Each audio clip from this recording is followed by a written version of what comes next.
Screen share हो रही है?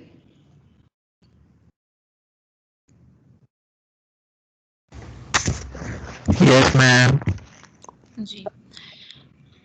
Now example 1.1 axisymmetric flow over a bullet. Consider a bullet piercing through calm air during a short time interval in which the bullet speed is nearly constant.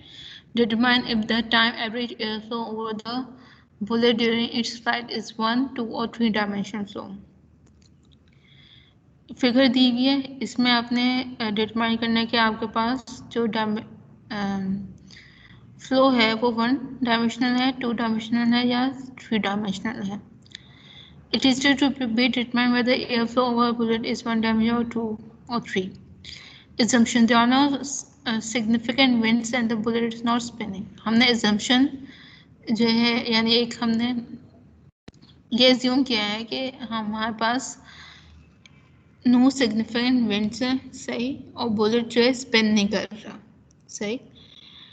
तो अगर ये bullet spin नहीं कर रहा तो अब इसको कंसिडर करते हुए हम क्या करते हैं?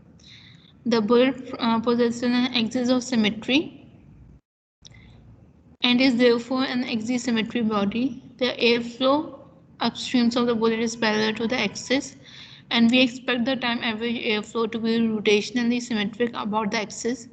Such flows are said to be axisymmetric. The velocity in this case varies with axial distance z and radial distance r. z and r पे की वजह से आपके पास जो एयर फ्लो है वो चेंज हो रहा है. The blue is parallel to the axis and we expect the time every airflow to be rotationally symmetric about the axis. The velocity in this case varies with distance, axial distance z and radial distance r, but not with the angle theta. Therefore, the time every airflow is two-dimensional flow.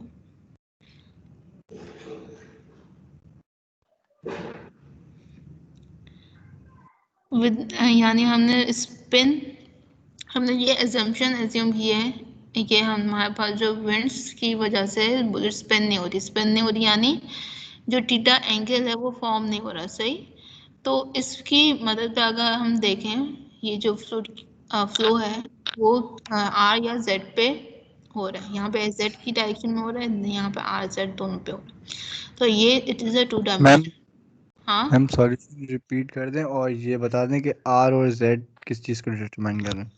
अच्छा, हमने जो है इसमें ये find out करना है कि एक्सिसिमेट्रिक flow over a bullet, सही. ये हमने डिटरमाइन करना है कि ये 1 डायमेंशनल है, 2 डायमेंशनल या 3 डायमेंशनल है. यहाँ पे आपके पास बुलेट की फिगर दी हुई है और यहाँ पे एयर है वो फ्लो हो रही है, सही. आर और जेड डायरेक्शन में और थीटा आपके पास एंगल है, सही. यानी हमारे पास 3 जो है डायमेंशंस है, R Z and theta. Assumption हमने एक एज्यूम की है कि हमारी जो बुलेट है वो स्पिन नहीं हो रही यानी थीटा एंगल फॉर्म नहीं हुआ, यानी ये वाला यानी थर्ड कोऑर्डिनेट जो है थर्ड डायमेंशन वो काउंटर ही नहीं हो रही. तो अब इस फ्लो को देखते हुए हमें पता चल गया कि यहाँ पे 2 डायमेंशंस हैं, बिकॉज z क्या है आपके पास, z आपके पास एक्सियल डिस्टेंस है, सही. और r क्या है, रेडियल डिस्टेंस. एक एक्सियल डिस्टेंस एक रेडियल. एक्सियल डिस्टेंस आपके पास जो है ये वाला है, सही. और रेडियल डिस्टेंस कितना है, यहाँ से यहाँ तक, दैट इज ये आपके पास रेडियल डिस्टेंस है. जो डिस्टेंस जो रेडियस में यानी जो रेडियस का जो डिस्टेंस है that is the radial distance, that is Y axis. अगर आप देखने चाहें एक्स वाई जेड डायरेक्शन में तो आपके पास यहाँ पे एक्स डायरेक्शन क्या है, जेड है, that is the radial sorry axis axial distance. Y axis आपके पास क्या है, radial distance, that is the radius. Radius कितना है आपके पास, इतना है. और जेड डायरेक्शन क्या है, स्पिन नहीं हो रही यानी ये थर्ड डायमेंशन पे नहीं जा रही, सही. थीटा आपके पास जो है थर्ड डायमेंशन है, that is the Z. Are Z और थीटा ये आपके पास जो है ये कोऑर्डिनेट सिस्टम चेंज होने की वजह से आप ये एक्स वाई और जेड इस टर्म में हम शो करते हैं. It is a radial coordinate system जहाँ पे एक्स वाई और जेड आर जेड और थीटा से डिनोट करते हैं. बिकॉज ऑफ द एजम्पशन क्या हमारे पास बुलेट स्पिन नहीं हो रही, तो थीटा आपके पास क्या है, थीटा वाली डायमेंशन हम एज्यूम ही नहीं कर रहे. तो इसको देखते हुए हमारे पास 2 डायमेंशन फ्लो है. मैम एक क्वेश्चन है जी मैम, क्वेश्चन ये है मैम कि आपने बोला कि एंगल की वजह से वो 3 डायमेंशनल नहीं है, एंगल चेंज ना होने की वजह से, लेकिन ये बुलेट तो 3 डायमेंशनल है ना खुद ही, तो फ्लो तो मतलब वो जो एयर फ्लो है वो तो 3 डायमेंशनल होना चाहिए. देखें, हमने एजम्पशन जो है एज्यूम किए कि सिग्निफिकेंस की वजह से सही है, बुलेट स्पिन नहीं कर रही. यहाँ पे एजम्पशन में हमने एज्यूम किया हुआ है. यहाँ पे थीटा हम सिर्फ शो कर रहे हैं कि यहाँ पे थीटा क्या है, एंगल हमारे पास जो है ये जो थर्ड डायमेंशन है वो शो कर रही है. बिकॉज ऑफ हमारे पास विंड फ्लो की वजह से बुलेट स्पिन नहीं कर रही, तो आपके पास क्या होगा, जो बुलेट है वो स्ट्रेट जा रही है. सही है, स्पिन नहीं हो रही. यानी आपके पास जो है z डायरेक्शन में जो है वो कोऑर्डिनेट है, यानी थीटा कोऑर्डिनेट वो आपके पास इनकाउंटर नहीं होगा. तो थर्ड डायमेंशन आपके पास नहीं होगी. सिर्फ शो करने के लिए यहाँ पे थीटा शो किया हुआ है, मगर एजम्पशन की वजह मिस से हम थीटा डायमेंशन कैसे हो सकती? थीटा डायमेंशन में या देखा तो एंगल थीटा एंगल है. सही है, हमारे पास जो है different types of coordinate system होते हैं. पहले तो ये समझते हैं, कार्टेशियन, रेक्टेंगुलर, रेडियल, सिलेंड्रिकल भी होता है. रेडियल कोऑर्डिनेट सिस्टम की बात करें तो आपके पास जो डायमेंशंस हैं वो डिफरेंट तरीके से शो हुई होती हैं. For example are Z theta. सही. और जो कार्टेशियन कोऑर्डिनेट सिस्टम होता है उसमें आपके पास जो है शो होती हैं in terms of X Y Z. सही. एक्स वाई जेड क्या है, ये भी डायमेंशन है, आर जेड थीटा भी डायमेंशन है. बिकॉज हमारे पास एजम्पशन जो है हमने ये एज्यूम किया है कि बुलेट स्पिन नहीं कर रही. स्पिन नहीं कर रही तो इसका मतलब है कि वो जेड डायरेक्शन, अगर हम कार्टेशियन कोऑर्डिनेट की सिस्टम में हम सोच रहे हैं, सही है, यानी जो जेड डायरेक्शन है यानी जो थर्ड डायमेंशन है वो कवर नहीं हो रहा है. यहाँ पे रेडियल कोऑर्डिनेट सिस्टम में जो है जेड डायमेंशन क्या है, दैट इज अ थीटा, वो हमारे पास शो नहीं हो रहा. मैम एक और क्वेश्चन है जी जी. मैम, जो एक्सिस हमें मिलता है वो हमेशा रोटेशनल मोशन से मिलता है. जब भी कोई चीज़ रोटेशन में होती है या स्पिन कर रही होती है तब हमें वो एक्सिस मिलता है. तो ये जब स्पिन नहीं करी तो हमें ये एक्सिस ऑफ सिमेट्री कैसे मिल गया?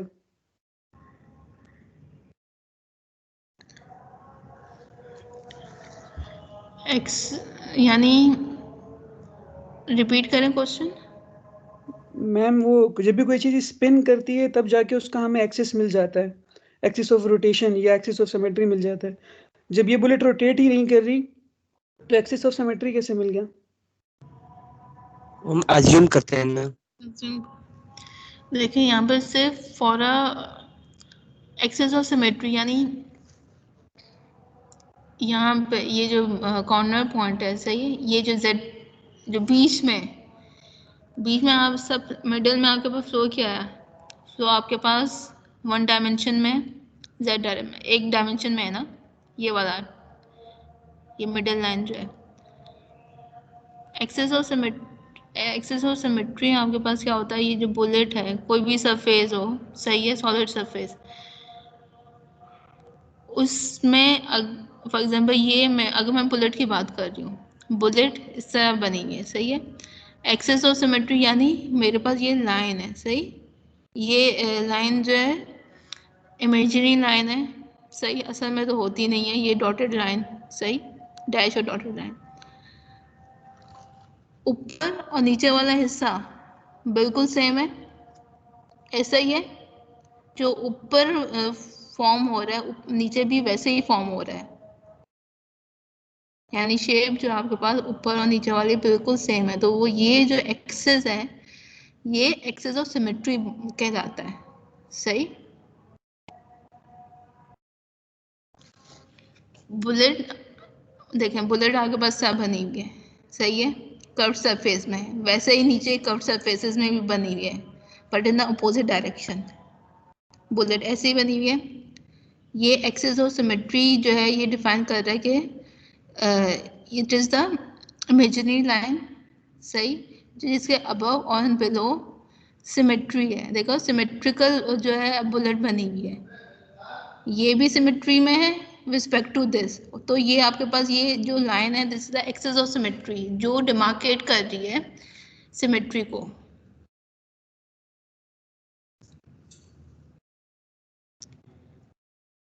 System and control volume, system surroundings और बाउंड्री होते क्या है। System it is a quantity of matter और रीजन इन स्पेस और in space chosen for study. जो भी क्वांटिटी ऑफ मैटर है या फिर रीजन इन स्पेस है जो मैं स्टडी करना चाह रही हूँ, that is my system. System demarcate, system जो है is demarcated by some boundary, and boundary के बाहर आपके पास जो एनवायरनमेंट है जो हम कंसिडर नहीं कर रहे, जो हमारे पास फोकस नहीं है, that is the surroundings. For example अगर अभी मैं लैब में हूँ, सही है, तो ये जो मेरी लैब है, सही है, मैं यहीं पे काम कर रही हूँ, यहीं पे लेक्चर डिलीवर कर रही हूँ, तो मेरा सिस्टम क्या हुआ, सिस्टम मेरे पास ये लैब है। बाउंड्री क्या है इसकी, लैब की जो 4 वॉल्स हैं, सही है, मेरे पास बाउंड्री है। सराउंडिंग्स क्या हुई, इस लैब के बाद बाउंड्री जो है वॉल्स की, इसके बाद जो भी स्पेस है, सही है, that is the surroundings. Surrounding is the mass or region outside the system. Boundary is the real or imaginary surface that separates the system from its surroundings. Boundary आपके पास real surface भी हो सकती है और imaginary surface भी हो सकती है। यानी real surface में मैंने जैसा ये walls की एग्जांपल दी, तो ये क्या है, real surface है। imaginary surface भी हो सकती है जहाँ पे हम imagine कर रहे होते हैं कि ये boundary है। The boundary of a system can be fixed or movable. Systems may be considered to be closed or open. System आपके पास या तो closed होंगे या open systems होंगे, जबकि boundaries आपके पास fixed हो सकती है या movable होती हैं। Fixed boundary की अगर मैं बात करूं, ये आपके पास fixed boundary है, सही, जो रेड लाइन से शो हो रही है। अब अगर मैं इसे मूव करना चाहूँ, सही है, इसे मूव करूँगी तो मूव, ये पिस्टन जो है, सही, ये गैस है, ये पिस्टन है आपके पास।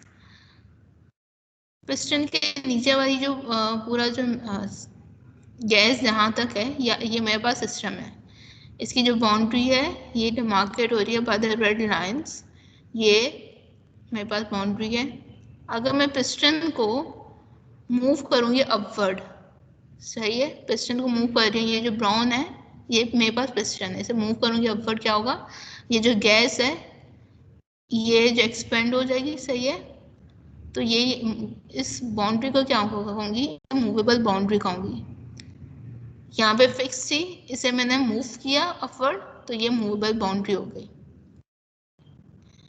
सिस्टम आपके पास क्लोज सिस्टम हो सकता है या ओपन सिस्टम हो सकते हैं।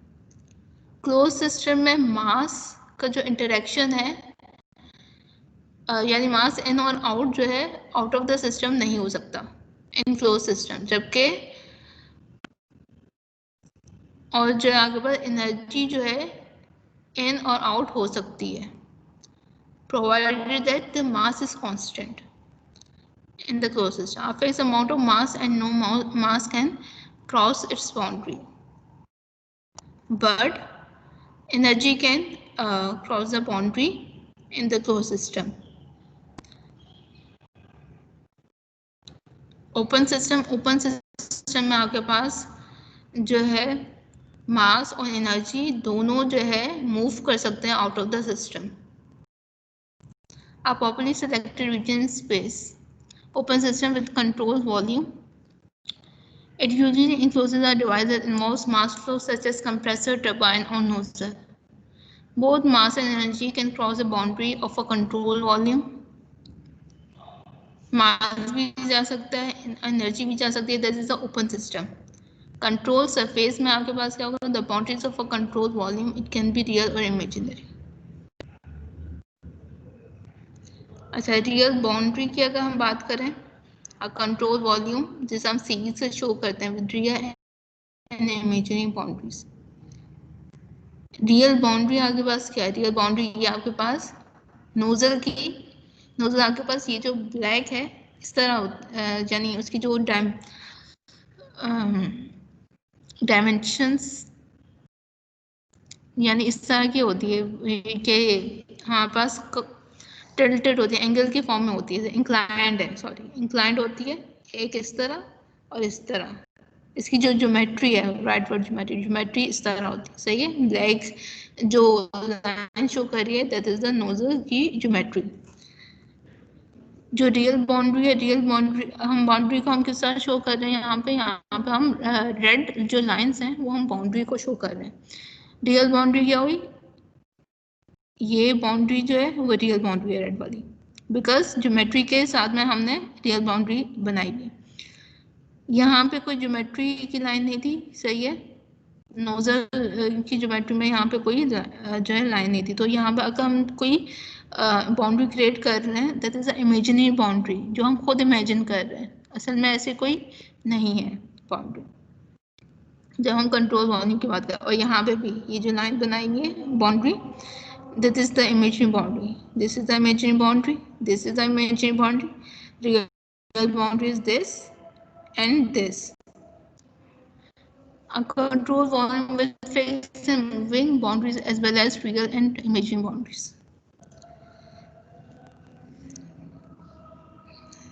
फिक्स बाउंड्री आपके पास ये है, सही, या ये वाली बाउंड्री तो फिक्स रहेगी, सही, क्योंकि पिस्टन, अगर पिस्टन से मैं मूव कर रही हूँ अपर, तो अपर वाली बाउंड्री ही चेंज होगी, नीचे वाली बाउंड्री चेंज नहीं होगी. तो नीचे वाली बाउंड्री है that is the fix boundary. Upper boundary हमारे पास मूवेबल हो सकती है, सही, अगर हम पिस्टन को मूव करेंगे upward.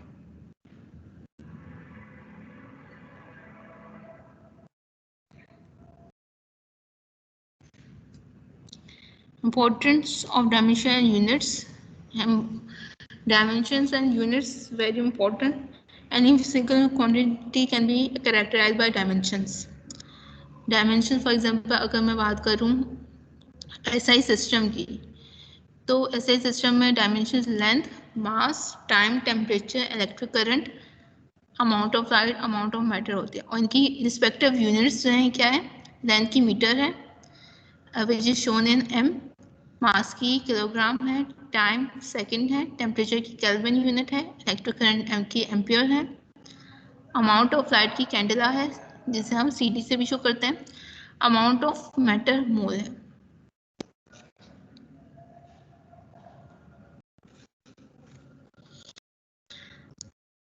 The magnitudes assigned by the dimensions are known as units.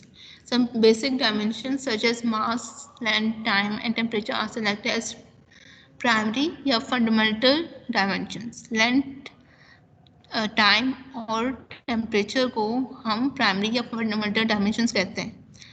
जबकि अदर जो dimensions होती हैं such as velocity, energy, volume are expressed in terms of primary dimensions. उसे हम क्या कहते हैं, secondary dimensions या derived dimensions. Basic dimensions आपके पास क्या है, mass, length, time, temperature. सही, तो इन dimensions को हम primary या fundamental dimensions कहेंगे. जो dimensions derive हो रही हैं primary dimensions से, उससे हम secondary dimensions कहते हैं. For example, velocity, energy, volume, ये आपके पास डिराइव हो रही है प्राइमरी डायमेंशन से.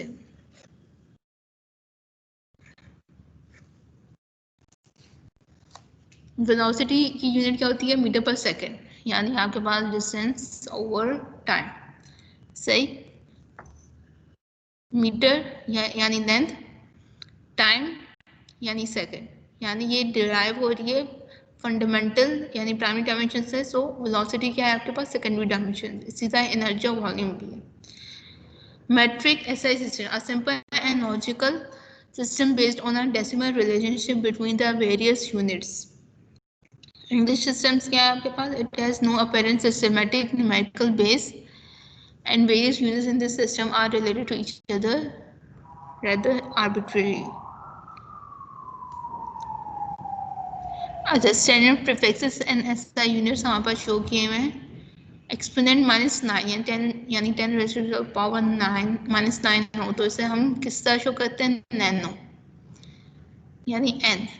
इसी तरह 10 की power -6 shown in the micro, इसका सिंपल म्यू है. इसी तरह बाकी जो है वो भी यहाँ पे शो किया हुआ है.